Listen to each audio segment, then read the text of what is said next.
जय श्री कृष्ण दोस्तों। आज मैं आपको महाबली भीम के कुछ ऐसे पराक्रम के बारे में बताऊंगा जो कि टीवी सीरियल में नहीं दिखाए जाते हैं। तो चलिए वीडियो शुरू करते हैं। तो सबसे पहले हम बात करेंगे भीम और कर्ण के युद्ध के बारे में। जब अर्जुन ने जयद्रथ की वध की प्रतिज्ञा लिए थे तब उनकी सहायता के लिए भीम ने कौरव सेना का भीषण संहार करना शुरू कर दिए थे।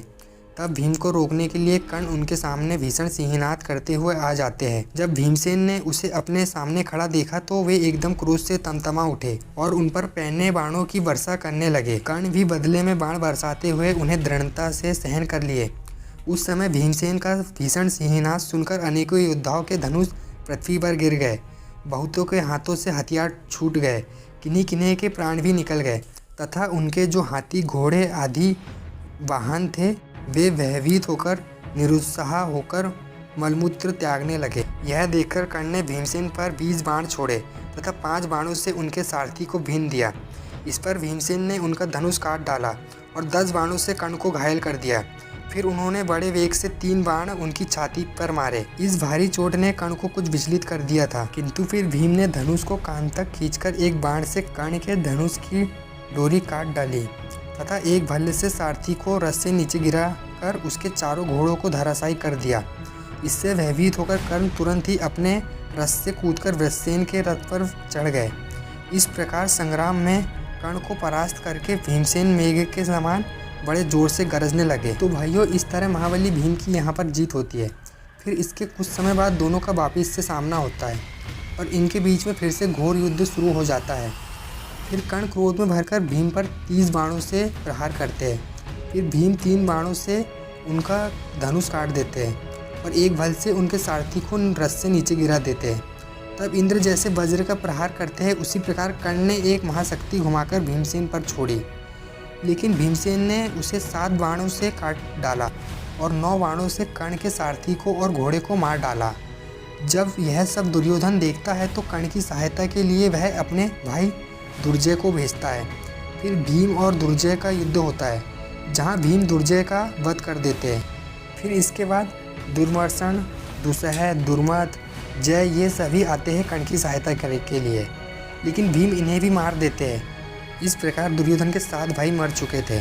फिर कर्ण और भीम का युद्ध वापिस से चलने लगता है, लेकिन इस बार फिर भीम कर्ण पर भारी पड़ते हैं। जहाँ कर्ण की सहायता के लिए चित्र, उपचित्र, चित्राक्ष, चारुचित्र, सरासन, चित्रायुध और चित्रवर्मा पहुंचते हैं, लेकिन भीम इन्हें भी मार देते हैं। फिर कर्ण की सहायता के लिए दुर्योधन के और 7 भाई शत्रुंजय, शत्रुसह, चित्र, चित्रायुध, द्रोण, चित्रसेन और विकर्ण आते हैं, लेकिन भीम इन्हें भी मार देते हैं। उस दिन भीम ने कर्ण के देखते देखते दुर्योधन के 33 भाइयों को मार डाला था। इसके बाद फिर भीम और कर्ण का युद्ध शुरू हो जाता है, जहाँ महाबली कर्ण और भीम मेघ जैसे जल बरसाते हैं, उसी प्रकार एक दूसरे पर बाणों की वर्षा कर रहे थे। भीम के नाम से अंकित अनेकों बाण कर्ण का प्राणांत सा करते उनके शरीर में घुस जाते थे। इसी प्रकार कर्ण के छोड़े हुए सैकड़ों हजारों बाण भी वीरवर भीम को आच्छादित कर रहे थे। भीम के धनुष से छूटे हुए बाणों से आपकी सेना का संहार हो रहा था। युद्ध में मरे हुए हाथी, घोड़े और मनुष्यों के कारण सारी रणभूमि आंधी से उखड़े हुए वृक्षों से पटी सी जान पड़ती थी।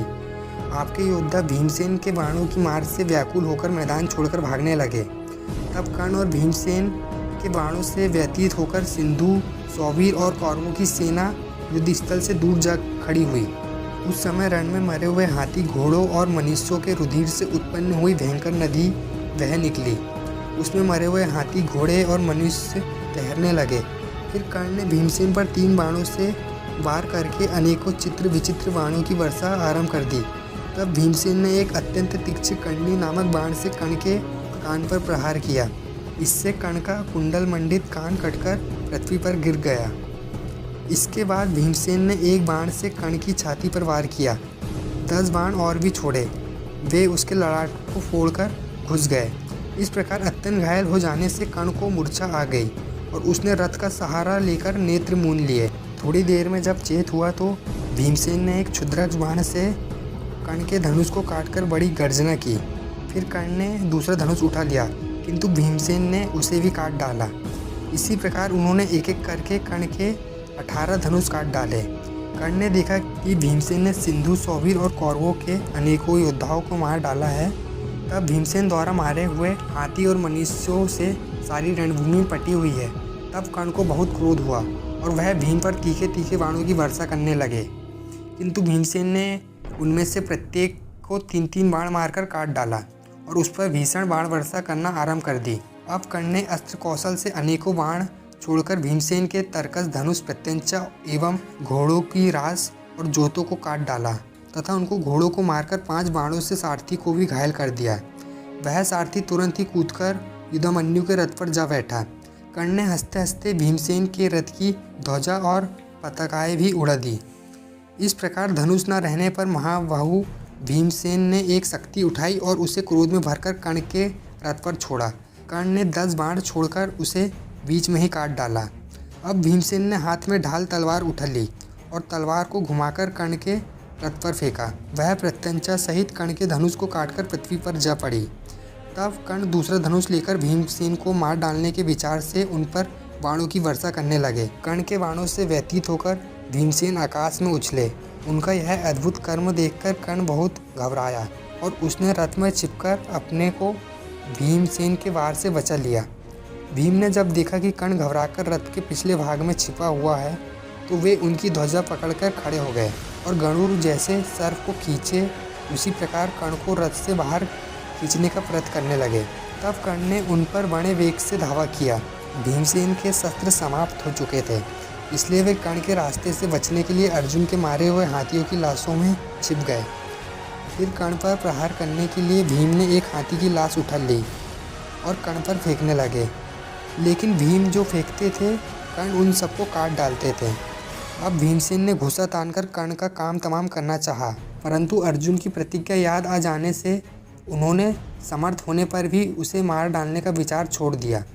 उसी प्रकार कर्ण ने भीमसेन पर पैने बाण बरसाकर उसे मूर्छित सा कर दिया, किंतु कुंती को दिए हुए वचन को याद करके उन्होंने भी भीम को छोड़ दिया। तो इस प्रकार इनका युद्ध खत्म होता है।